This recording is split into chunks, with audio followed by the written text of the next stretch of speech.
যে মাকে দর্শন করছেন, এনার বর্তমান 102 বছর বয়স। আমাদের কাকা, উনি কাকা, ওনার মা। নামটা বলুন। ভালো করে বই থাকা নাকি? মায়ের নাম সুভাষিনী মাঝি।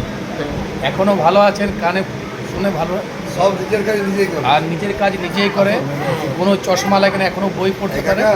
বলুন, কিছু বলুন। অসুবিধা হয় কোনো চলাফেরা করতে? না, চলাফেরা করছি বাবা, আমি সরকারি মঙ্গল হয়।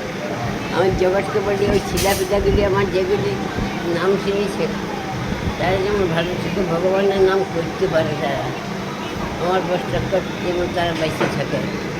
আমি বলছি আমার একটা সমস্যা হইল, এই 100 বছর মানুষ এখন আর 100 কেন 60-70 বছর বাঁচতে পারছে না। আপনারা আছেন মাথার উপরে, আপনারা যতদিন থাকবেন ততদিন মঙ্গল।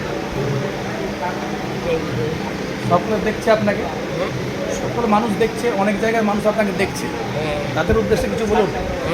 সবাইকে ভালো থাকার কথা বলুন, সবাই ভালো থাকুন। হ্যাঁ, সবাইকে জগতের মঙ্গল করো।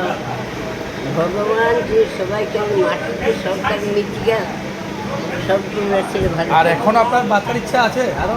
হ্যাঁ, আরো কত বছর বাচ্চার ইচ্ছা আছে? না বাচ্চার ইচ্ছে যেটা দিন আমি মূল্য গেল অত সকাল জানি না, যেটুকু ভগবান রাখবে যে তুমি থাকার ততদিন আমাকে পাঠাইছো, সেটা দিন রাখার দিন চলাফেরা করতে গেলে আমি রিকোয়েস্ট করতে সহ্য করতে পারি না বাবা। জানি না চূড়ান্ত বিজয়টা চলে গেল, এই আমি সহ্য করতে পারি। এখনো ভগবানের নামকে আশ্রয় করে আছেন, প্রতিদিন নাম করেন। হ্যাঁ, ওই কুকুরা মুরগিগুলা পেঁয়াজ রসুনগুলো